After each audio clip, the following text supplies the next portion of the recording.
To the strongest mother I know, my sister, Melanie. Summer of 2024 was something that nobody would have ever imagined would turn out the way that it did. My sister literally had to watch her daughter die. From June 10th to August 12th was a period that was tremendously difficult for obviously my sister, for her family, myself, my whole family.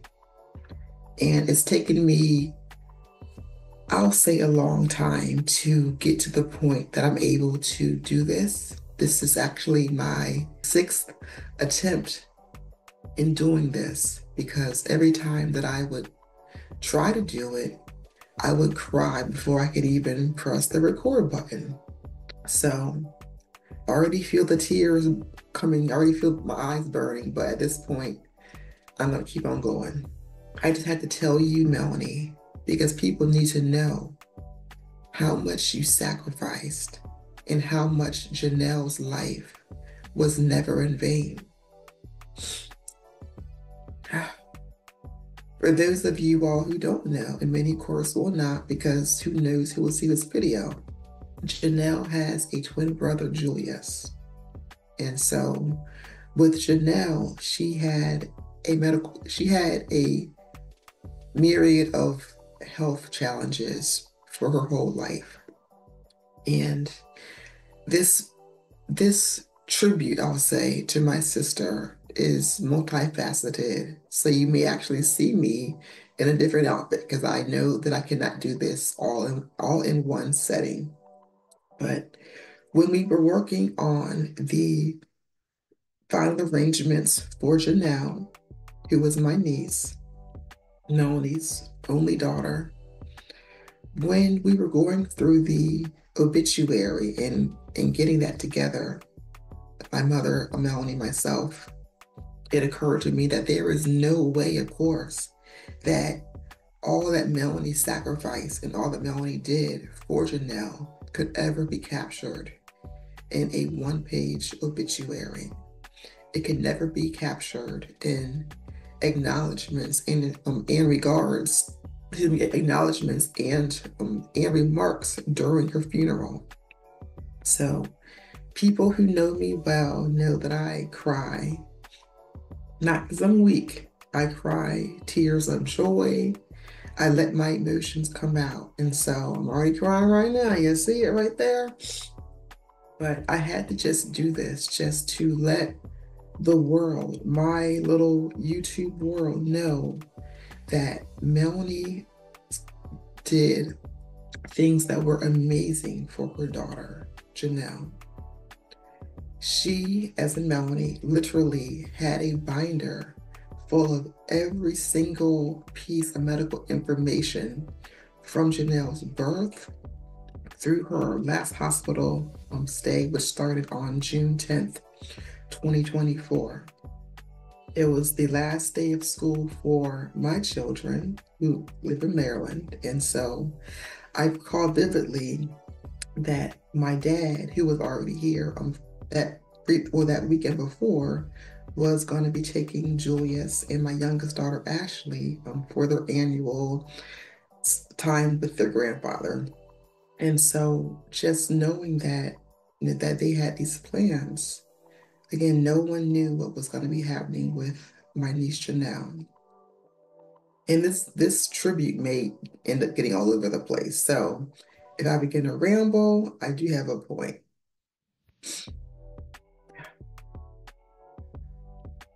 When my niece Genell went into the hospital on June 10th, it was for something that we as a family thought was a routine type of procedure. It's been done on people numerous times, regardless of their age. And Genell, when she went in and also when she died, was age 12. She was born in 2011, so she had not lived even a full life. However, with whatever happened at the hospital, which I will not get into because that's not my place to state that out loud. That is my place to more reflect on that privately and with our family. But with whatever happened with Genell on June 10th, it was not expected.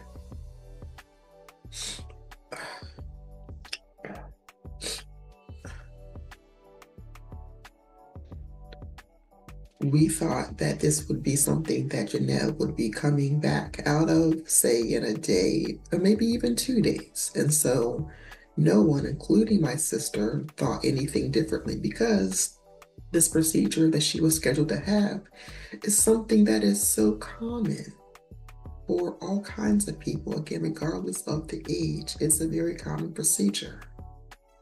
However, with the health challenges that Genell has had, she was at risk for complications, but we didn't expect that because we just didn't expect that. So then, as the summer progressed, and as the health of Genell was not stable, the family went into survival mode. And right now, referring to my sister, it was all hands on deck to make sure that Melanie was able to be with her daughter, her only daughter, at the hospital. We had no idea that it would be days, which turned into weeks, which turned into months. And just to see my sister give her all, she was the best advocate that anyone could have ever envisioned. And I was able to spend a lot of time with Genell during the summer, during her hospital stay, and just observe Melanie and how she would ask questions, how she would pull out her binder, how she would show the doctors in the healthcare team that some of these things that they were suggesting may not be the best fit for her daughter because no one knows a child better than their parent, and in this case, their mother, because Melanie had been there advocating through the health challenges for Genell's entire life. So I'm going to try to do this tribute in sections. And so the first section is I for inclusion for Genell. Even though Genell was never able to walk on her own, to stand on her own, to speak on her own, my sister made sure Genell was included in so many family and friend and school activities. Melanie did not let Genell's physical limits have Genell as someone who could not be part of the family. And I have to just acknowledge that because there are so many parents, and I don't know how many because I haven't counted the stats, but I know firsthand as a fact that there are so many parents who would have not been able to raise their child and to have their child in their home as long as Melanie did. So with the inclusion, a few things come to mind. Now again, Genell has been wheelchair or chair bound pretty much her whole life in various sizes of chairs. Something that really sticks out for the inclusion part is, well, a few different things. I'll try to limit it, narrow it down, because hopefully Melanie, whenever she's ready, will also maybe share more as well on her own. But with the inclusion, Melanie did not let even things like traveling outside of our county or our state limit her because of Genell being wheelchair bound. Something that stands out, and I want to just, and I end up laughing, is our road trip to North Carolina in spring break, during spring break of 2019. My sister and her, at the time, two children, Genell and Julius, her friend, Andre, who was a huge help and loved those kids so much. My father, my husband, my three daughters, and myself all made a road trip to Outer Banks. And the important part of that is that we were able to, and I'm saying we, it wasn't really me, it was Melanie and her family and my dad, I guess, too, were able to find a wheelchair van that they could rent to make sure that Genell was able to be with us on this trip because Genell was in the family and we're not going to exclude her. That's one part of the I with the inclusion. Another part of the I is that within our county, which is in Southern Maryland, we live about 25 minutes south of DC in the US, because maybe someone who's not in the US is going to see the video, who knows, have to clarify. So within our county, Melanie, through her advocacy for inclusion, was able to get the first wheelchair accessible swing installed at a county playground. And that was something that was a huge feat. Melanie advocated with the school system and with the county because with Genell not being able to sit, stand, and walk on her own, there was no reason why someone who had health challenges that were outside of their own control should be restricted to not having the same kind of enjoyment that other children could be. So that is something that is actually to this day still at that park. I have seen kids use it. I have had to actually say one time, get down, because the kids who were on it were not who it was intended for. So that was just the strong auntie coming out, because I knew what went into Melanie getting that swing there. That's the second thing.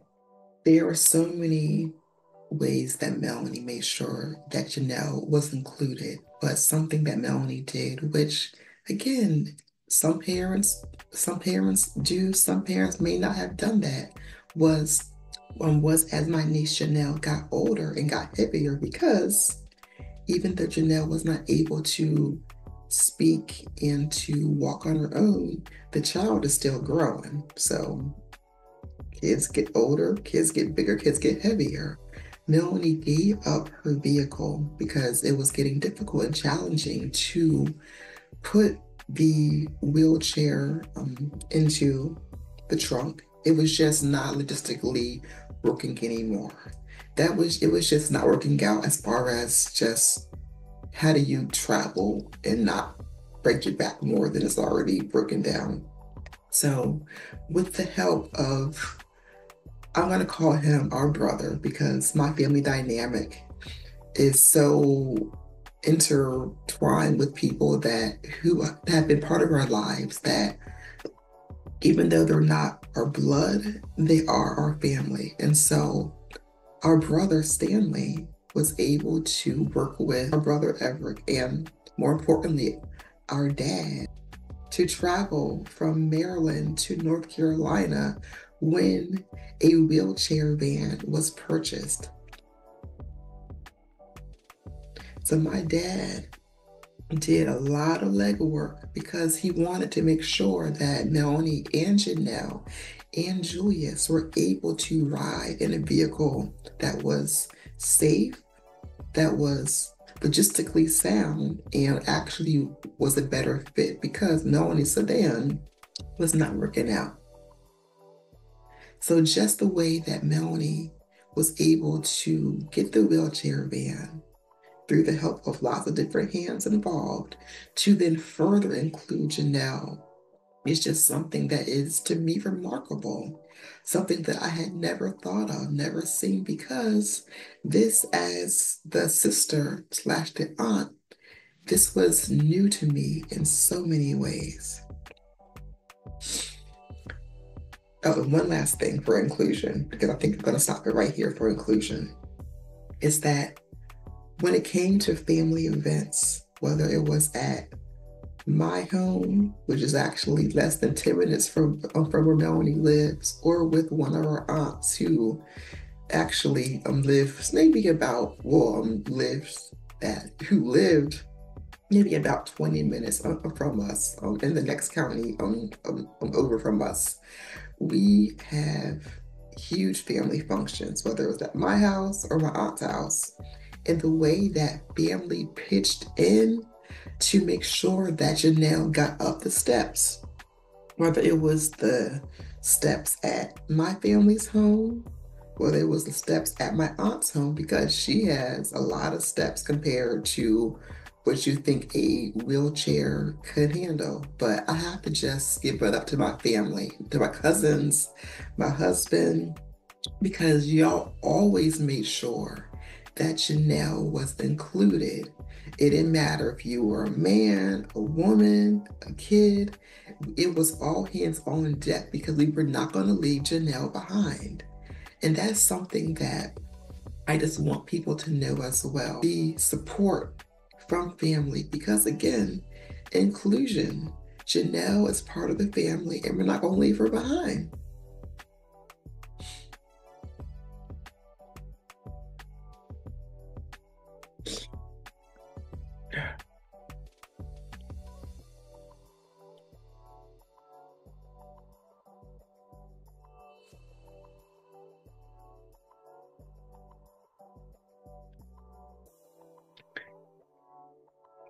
That family aspect is so important. And I just absolutely love the way that my three daughters included Genell, whether it was playing with her when she was smaller on a blanket or on a mat, whether it was when Genell was more bound to her chair, and my kids would push her around, not like push her trying to hurt her, but would push her in her chair, make sure that they still played with her. And Genell was able to react, to laugh, to smile, make the sounds of joy. And so as we learned Genell, learned our niece slash cousin more, we were then able just to know what certain kinds of sounds meant, what certain facial movements meant. And so we knew that Genell was experiencing joy and happiness with the way that her cousins included her, the way that her cousins played with her, the way that her twin brother checked on her, was a helping hand for his mother, Melanie. Inclusion was phenomenal when it came to Genell as part of our life.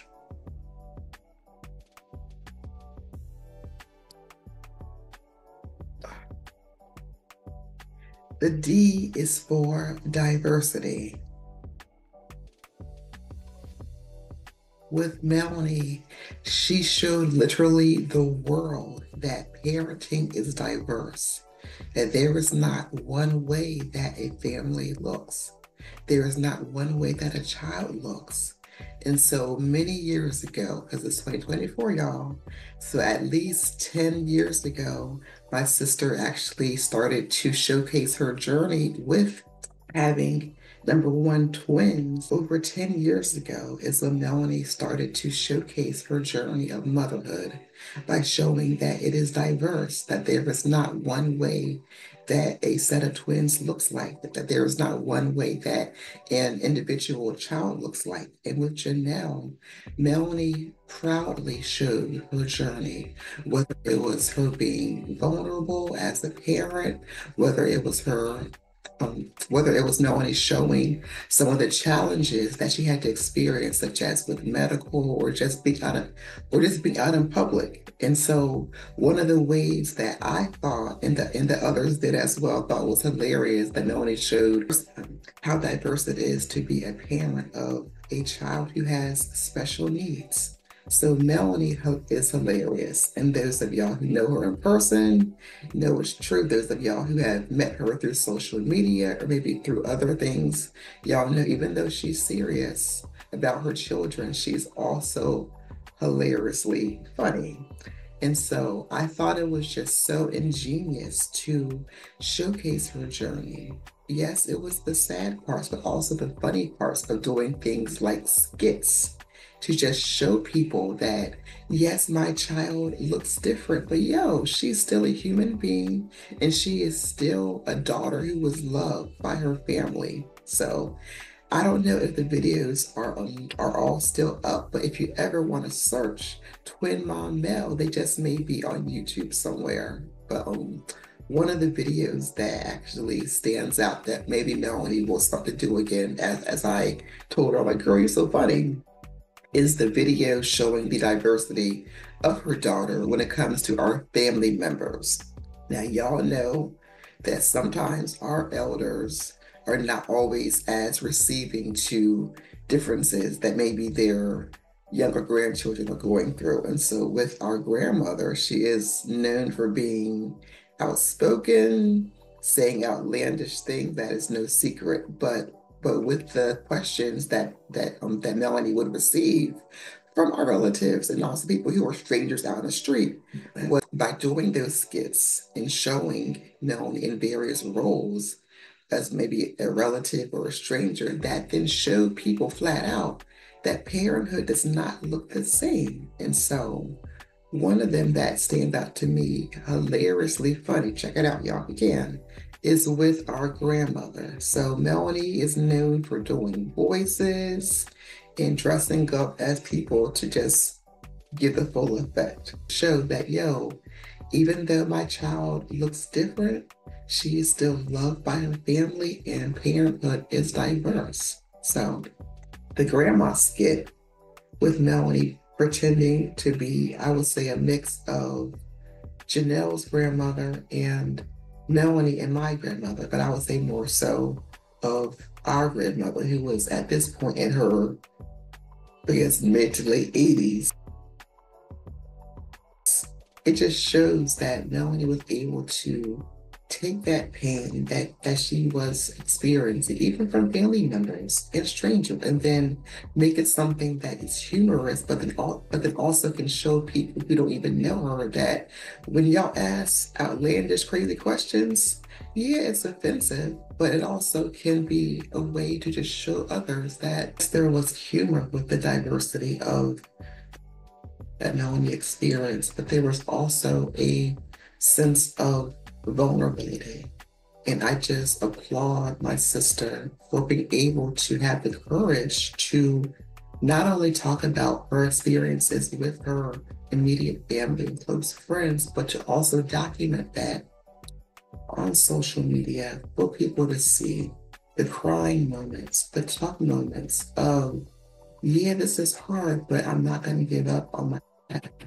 And so I just love her so much for showing those different emotions, because some of them I would watch, and I'm sure others that have seen them would also watch them and literally cry at not feeling sorry for her, but just crying in emotion, crying in support of just the challenges that Melanie was going through, and just the ability to be totally raw with the tears, just expressing herself towards her daughter.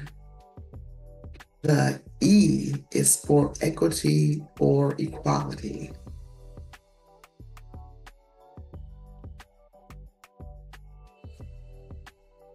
Melanie is, and I use the present tense is, a fierce for her children.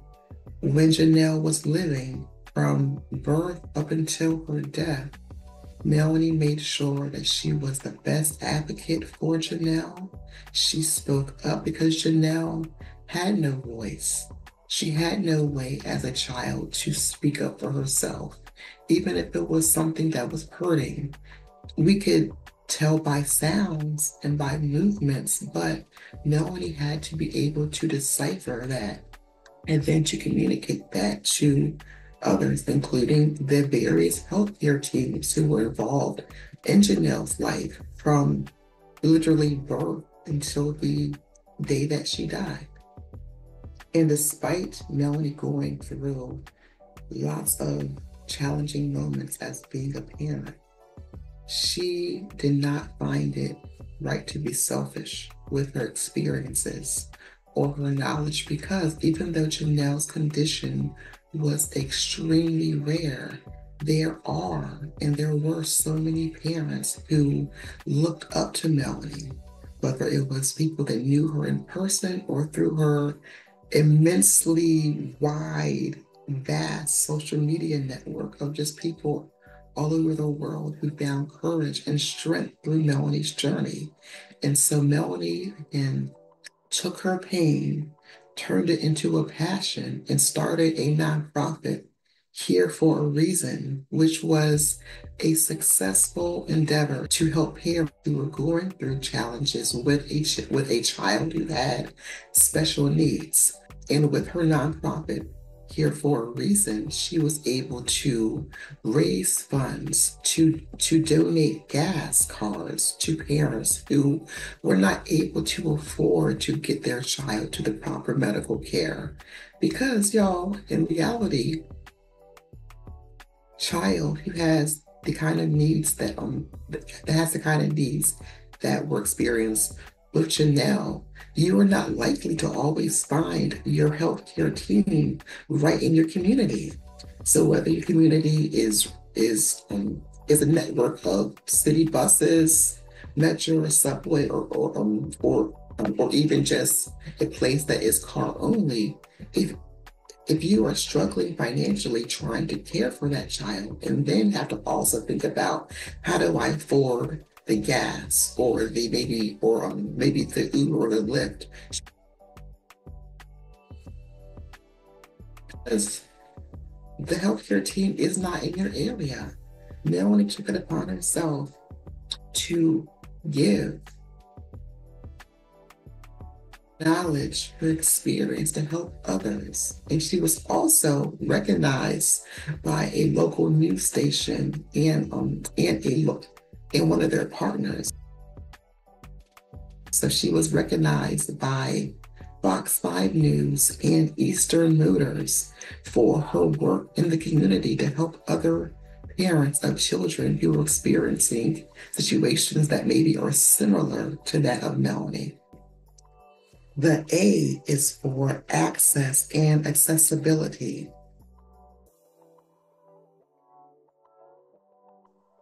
As Melanie's sister and such a huge advocate for her even before she was a mother, I did not think about ways that, say, buildings or sidewalks or just neighborhoods were developed in a way that may not always have catered to a user or a patron who was not mobile.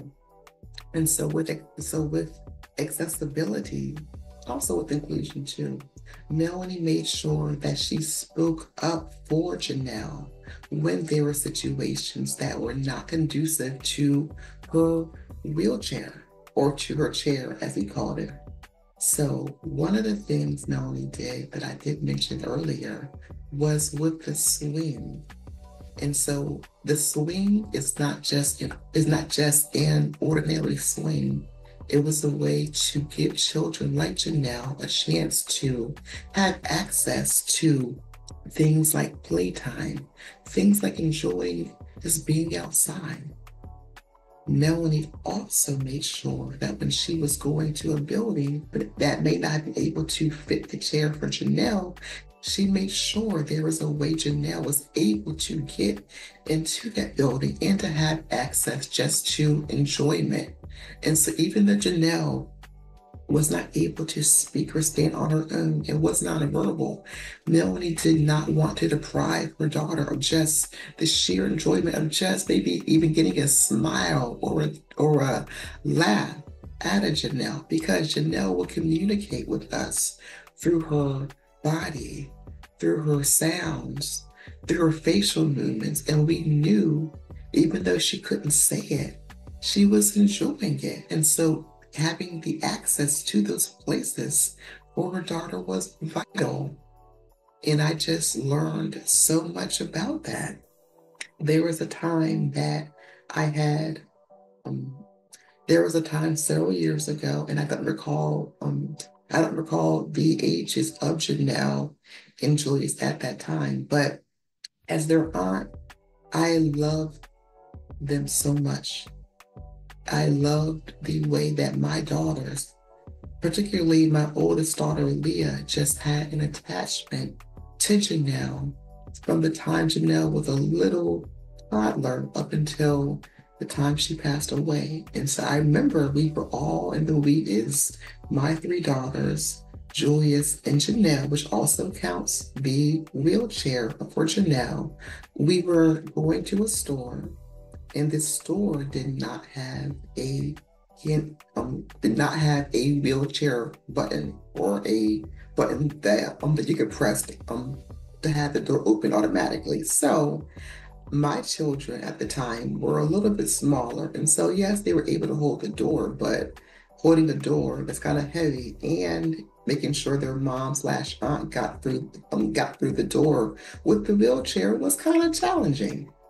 And so I recall vividly at the store, there was a person, whether it was a male or female, who was leaving the store the way to a double door. However, one door was locked, so I had to so we had to wait until the person left before we could go in. And so, mind you, I have Genell in her wheelchair, and her wheelchair is bulky because it is a pediatric chair that is made for comfort as well as mobility. I have Genell, her twin brother Julius, and my three daughters, and I wrongly assumed that this person who was exiting the store, who clearly sees a woman and five children with one in a wheelchair, would hold the door to make sure that we could all get in, particularly myself pushing the chair. And so I was appalled, and I'm sure others may have experienced this kind of thing as well, that the person just had no regard for can get Genell into that store. And again, I don't recall what year that was or what the ages of Genell and Julius were, but that was the first time that it hit me that, yo, Melanie has to go through this on a regular basis.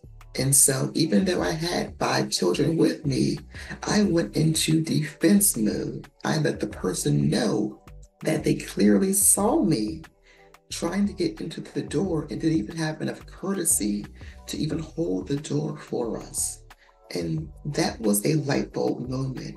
It just helped me see that to have a loved one with a mobility challenge experience this on a regular basis. And it hurt me just to know that Melanie and others have to go through something that I took for granted for all of those years prior of just being able to walk into a store or a building without having to worry about, will my loved one or will Genell's chair fit?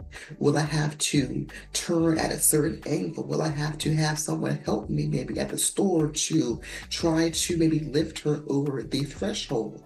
Those kind of things with access are things that I'm going to safely say people who don't experience that may not think about. And so, even though my children are able to walk on their own, they don't have challenges with mobility, I at least speak up when I see something that is off. And so I encourage you to do the same. If you are out and about and you see someone, whether it could be someone in a stroller with the baby or toddler, it doesn't matter. If you see someone who needs your help, take a few seconds of your time, even if you're running late, holding a door or maybe helping to give them a push is not going to add to your day as far as a difference with someone. If you just take a little bit of time to have that empathy and courtesy for them. A big part of the accessibility and also for the inclusion and diversity and the equity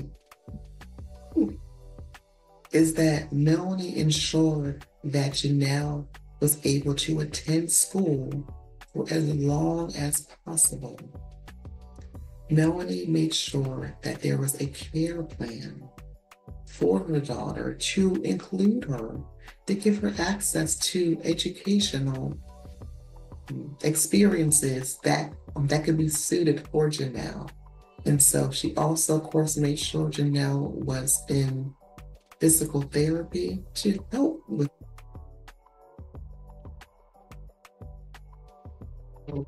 I don't want to name the school, but I am just eternally grateful for the elementary school that Genell and Julius attended. Julius, of course, attended through the whole duration of fifth grade, but with Genell, now I'm crying again. But with Genell, the teachers, the school staff gave Genell so much love.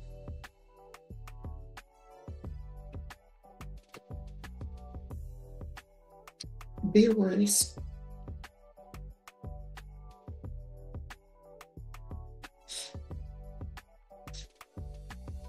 students at Genell School. There were students there who gave Genell attention, who included her.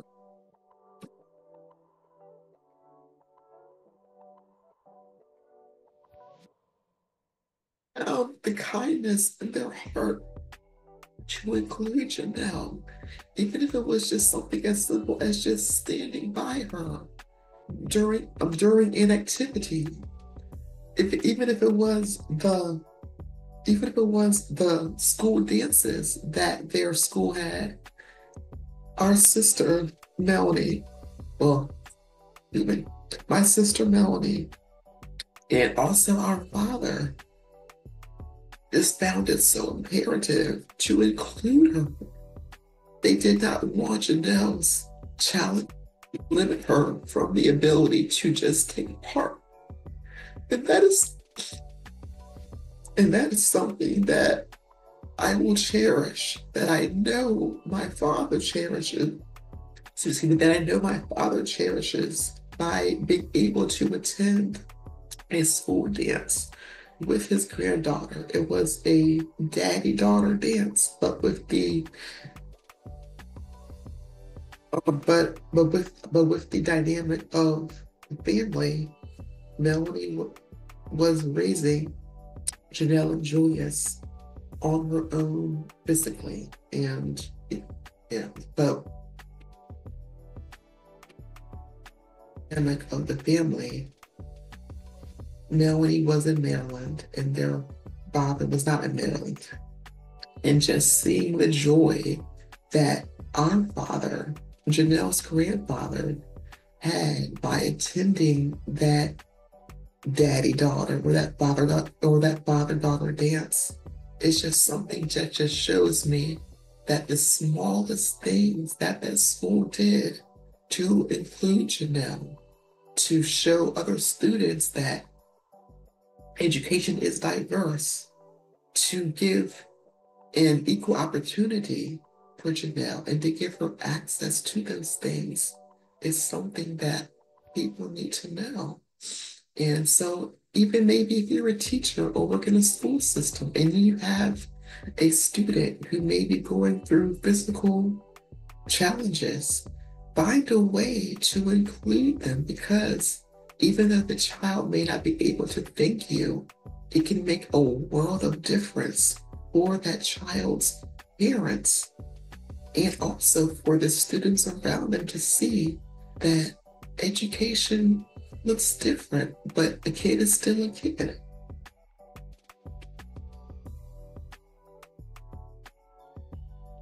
I'm going to get into all of the other parts of the ways Melanie advocated for Genell's inclusion and access to education. But Melanie did a phenomenal job. She sacrificed so much to ensure that of course Julius had education, but Genell was able to get education in a way.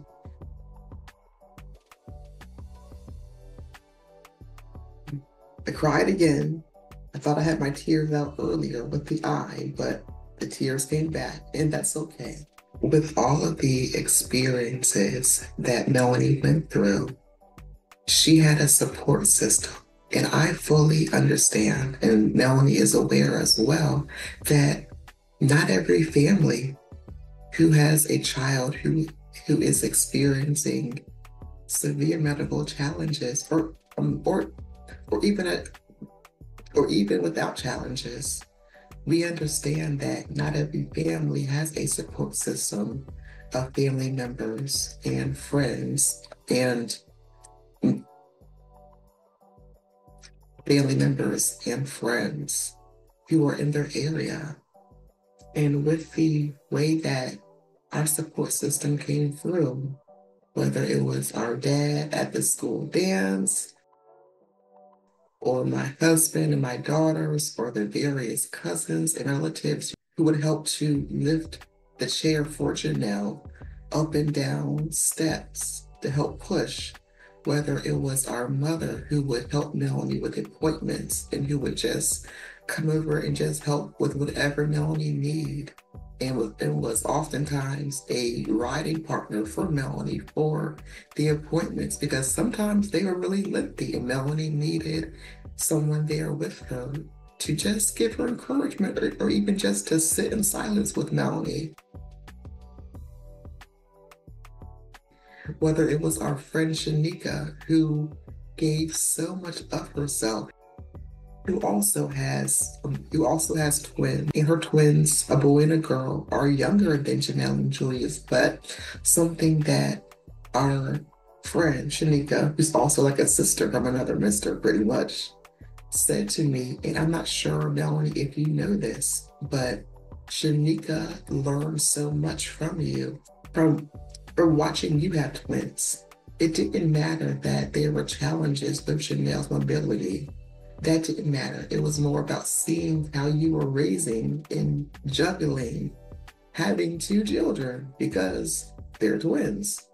And so Shanika also gave so much of her time and love and energy as a huge support when Melanie was living in Florida and also when Melanie moved back to Maryland because by chance with Shanika, she lived about an hour or so from Melanie in Florida. And then I forgot the timeline, but basically our sister friend who was our neighbor, who was actually my first friend when I was age 1, ended up moving back to our same city. So it wasn't planned that we all moved back together.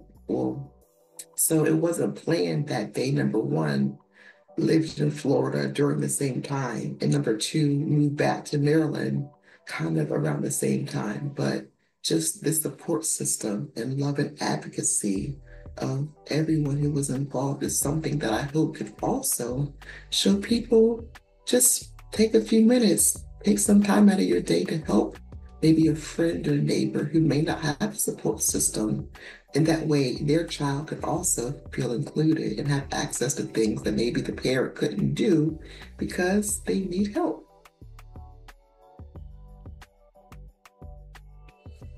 Care for Genell during that time she was in the hospital is just something that has been burned into my memory, not in a bad way, but in a good way, because Melanie literally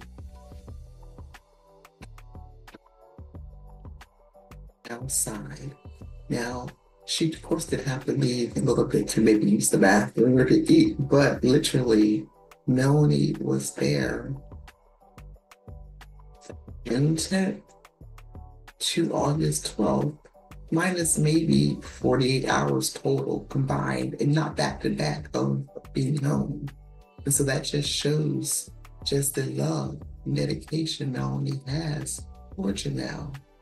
We had people who would come, and even though they couldn't always visit in the room with Genell, there were relatives like our Aunt Ophelia and family friends, even though they could not see Genell in their room because that was a very short list of people who could be in the room. They took time to bring Melanie food to the lobby. They took time just to sit with Melanie, to bring her food, whether it was breakfast, lunch, dinner, snacks, whether it was our old neighbor, sister friend Shanika, who would just sit with Melanie, bring her what she needed, whether it was our mom breaking things, whether it was myself, whether it was Melanie's friends who would come to the lobby and just hang out with Melanie to give her company because we did not know when Genell was going to be discharged. And even though it ended up with her not leaving the hospital, just the support system, it was also invaluable too. I just really hope that people who are watching this, whether it's 2024, next year, or whenever, I really hope that this message and that this tribute to literally the strongest mother I know, one of the strongest women that I know, I hope that this gives just a tidbit of Melanie's advocacy, not just for Genell, but for other children. I've been going through something that was not exactly like that was not the same as Genell, but parents who could relate to what was experienced. And I also just want to thank again everyone who just took interest and love, whether you were a healthcare provider, whether you are an educator at Genell schools, including her previous school in Florida, whether you were a physical therapist, occupational therapist, anything with medical, or just a friend or neighbor, family member who took the time to just get to know Genell and to get to know her is literally to love her. And so Melanie,